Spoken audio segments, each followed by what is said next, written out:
Just পেছনের সিনটা একবার দেখুন, কি অসাধারণ। রাস্তা যা খাড়াই ছিল ভাবছিলাম উঠতে পারবো না, ফাইনালি নিজে বাইক চালিয়ে এখানে মিরিকে এলাম, খুব ভালো লাগছে।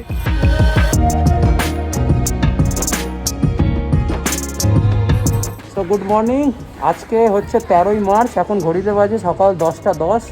আর আজকে আমরা শিলিগুড়ি আমাদের মাসির বাড়ি থেকে বেরিয়ে গেলাম, এখন ডেস্টিনেশন দার্জিলিং। চলো দেখা হচ্ছে রাস্তায়।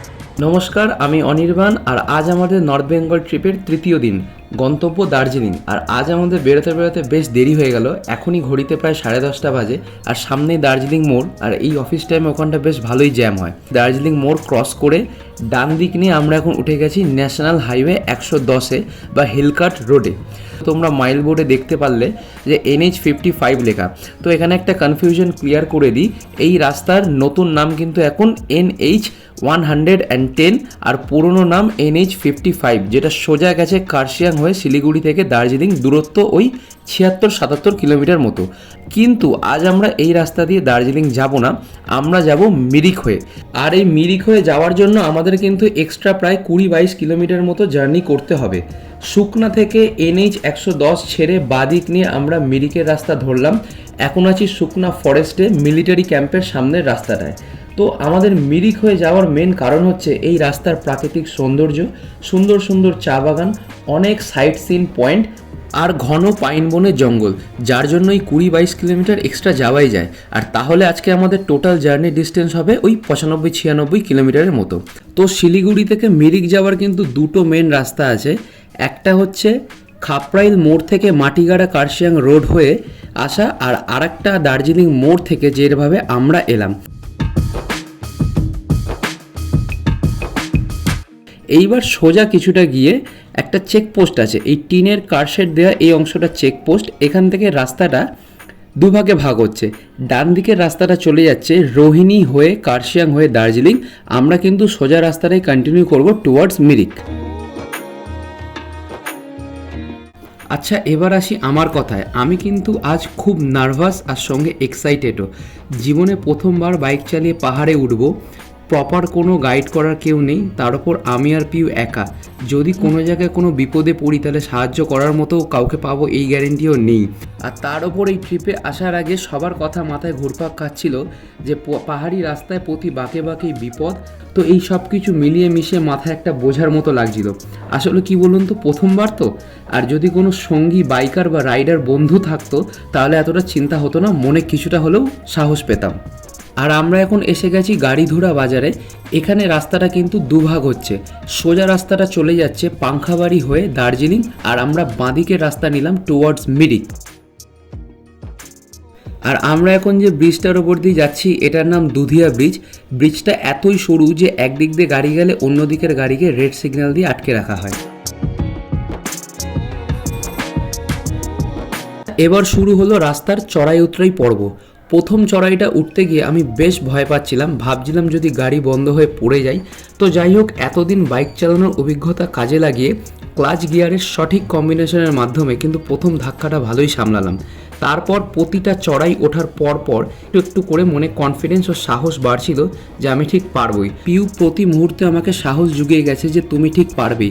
ও কিন্তু খুব ভালো পিলিয়ন, পেছনে বসে খুব সাহায্য করে, সেটা নেভিগেশন বলুন বা ক্যামেরা বা ভিডিও করাতে। ও কিন্তু প্রতি মুহূর্তে আমাকে এই ট্রিপে অনেক সাহায্য করেছে। যদিও এর আগে আমি বাইক নিয়ে একবার পুরুলিয়া গেছিলাম, অযোধ্যা পাহাড়ে বাইক চালানোর অভিজ্ঞতা আমার আছে, কিন্তু আমি একটাই কথা বলবো আমার ব্যক্তিগত অভিজ্ঞতা থেকে, যে এই দুই পাহাড়ি পথের মধ্যে কিন্তু বিস্তর ফারাক আছে। অযোধ্যা পাহাড়ের রাস্তা মোস্টলি ফ্ল্যাট, চড়াই অতটাও বেশি না, আর অনেকটা যাওয়ার পর বাঁক আছে। আর এই রাস্তায় যা দেখলাম, 2 হাত ছাড়া ছাড়াই তীব্র বাঁক, আর বাঁকের কাছে রাস্তাগুলো যেভাবে খাড়া হচ্ছে সেখানে গাড়ি ঠিকঠাক কন্ট্রোল করতে না পারলেই কিন্তু পড়ে যাবেন।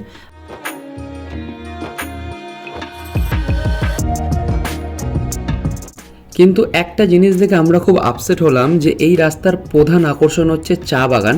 আর অনেক চা বাগানের দেখলাম চা পাতাগুলো পুরো কাটা, মানে গাছ রয়েছে, ডালপালা রয়েছে, কিন্তু একটাও চা পাতা নেই। কিরকম দেখতে একটা রুক্ষ সূক্ষ্ম ন্যাড়া ন্যাড়া লাগছিল। তো লোকালদের সঙ্গে কথা বলে জানলাম এই সময়টায় নাকি চা পাতা ছাঁটাইয়ের কাজ চলে। ওই মে জুন মাসে আবার যখন বৃষ্টি পড়বে তখন এই চা গাছগুলোয় পাতা ভরে যাবে, সবুজে সবুজ হবে চারিদিক। তো অনেক জায়গায় চা বাগান এরকম না যে সব জায়গার চা বাগানে চা পাতাগুলো কাটা ছিল, অনেক জায়গায় অনেক বাগানে দেখলাম চা পাতাগুলো কাটা, কিন্তু আবার অনেক জায়গায় আমরা চা বাগান প্রচুর দেখেছি, দেখে সে মনও ভরেছে। আর এই রাস্তাটা কিরম নির্জন তোমরা ভিডিও দেখেই বুঝতে পারছো। এই নির্জন সুন্দর রাস্তায় বাইক চালানোর অভিজ্ঞতা আমি ভাষায় প্রকাশ করতে পারবো না।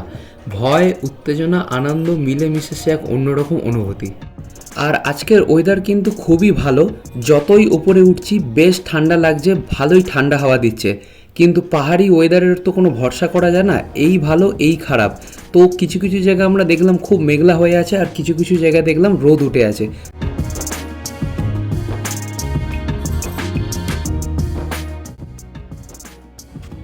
তো ফাইনালি আমরা এখন মিরিকে পৌঁছে গেছি।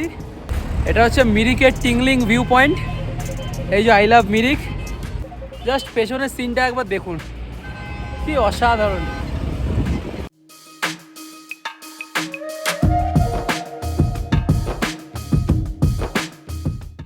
তো টিংলিং ভিউ পয়েন্টে বেশ কিছুটা সময় কাটিয়ে আমরা এগিয়ে চললাম মিরিক লেকের দিকে। ঘড়িতে এখন বেলা 1টা বাজতেই যায়, আর আমরা মিরিক লেকের প্রায় কাছাকাছি চলে এসেছি।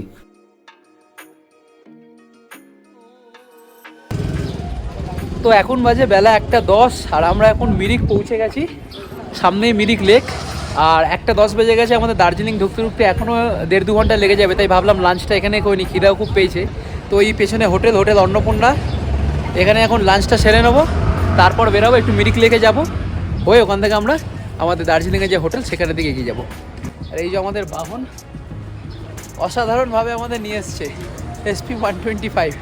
রাস্তা যা খাড়াই ছিল ভাবছিলাম উঠতে পারবো না, কিন্তু খুব সুন্দরভাবে এসছি, অসাধারণ এসছি। ভিউ খুব ভালো, মাঝে মাঝে রোদ, কুয়াশা হয়ে যাচ্ছে, বেশ ঠান্ডা লাগছে। দেখা যাক, খেয়ে নিই, খেয়ে কতটা তাড়াতাড়ি পৌঁছাতে পারি।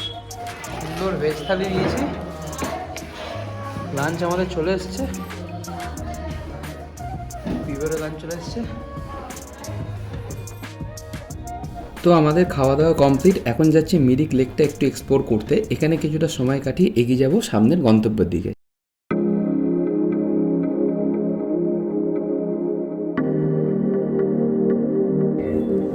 তো এখন আমরা আছি মিরিক লেকে, সময় হয়েছে 2:10 মতো। লাঞ্চ করে নিয়েছি মিরিক লেকের সামনে দিয়ে, আর এখন ওয়েদারটা এত ভালো লাগছে, রোদ উঠেছে আর বেশ ঠান্ডা, কি সুন্দর ফুল ফুটেছে দেখুন। পুরো ওয়েদার ক্লিয়ার, মাঝে মাঝে রোদ কুয়াশা লেগেই রয়েছে, আর এই মিরিক লেকটা কিন্তু অসাধারণ লাগছে। প্রচুর টুরিস্ট এসছে ঘুরতে, দার্জিলিংয়ের সিজন কিন্তু প্রায় শুরুই হয়ে গেছে। ওই যে মিরিক লেকের ব্রিজ, চলুন লেকের কাছে যাওয়া যাক। ফাইনালি মিরিক লেকের এতদিনের প্ল্যান, এতদিনের দুজনে ছবিতে প্রচুরবার দেখেছি, ফাইনালি নিজে বাইক চালিয়ে এখানে মিরিকে এলাম, খুব ভালো লাগছে। আর লেকের ওয়েদারটা জাস্ট অসাধারণ, কি সুন্দর রোদ উঠেছে, ঠান্ডা ঠান্ডা হাওয়া দিচ্ছে, না গরম না খুব ঠান্ডা। পেছনে বোটিং হচ্ছে, লোকজন ঘুরছে, হাসি খুশি, অ্যাম্বিয়েন্সটা খুব সুন্দর এখানে।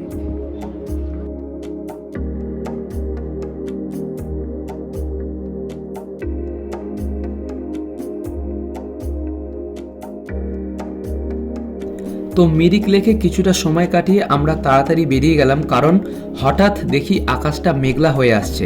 এখন যদি বৃষ্টি শুরু হয় তাহলে আমরা খুব বাজেভাবে ফেঁসে যাব, তাই যতটা পারছি তাড়াতাড়ি চালিয়ে এগিয়ে যাওয়ার চেষ্টা করছি।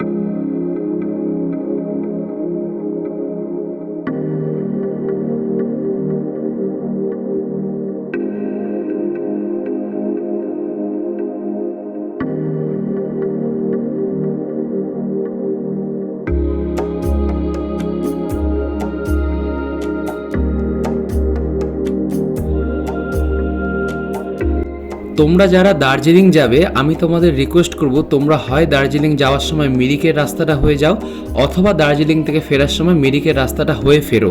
এই রাস্তার প্রাকৃতিক সৌন্দর্য তোমাদের মুগ্ধ করবেই।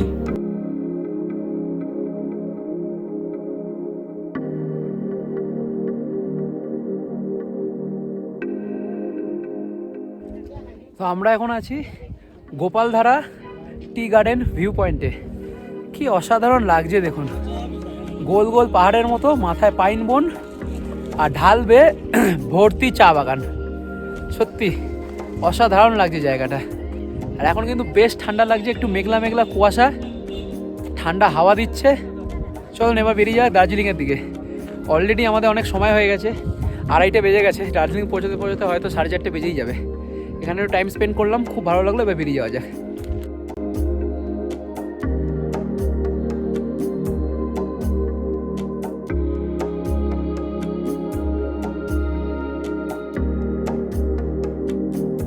এই মিরিকের রাস্তায়, বিশেষ করে সীমানা লেপচা জগতের কাছে ঘন পাইন বনের জঙ্গল, মেঘলা ওয়েদার আর কুয়াশার কারণে পরিবেশটা এমন হয়ে উঠেছিল যে ঘড়ি না দেখলে মনে হবে বিকাল 5টা-6টা বাজে, এই বুঝি সন্ধ্যা হলো।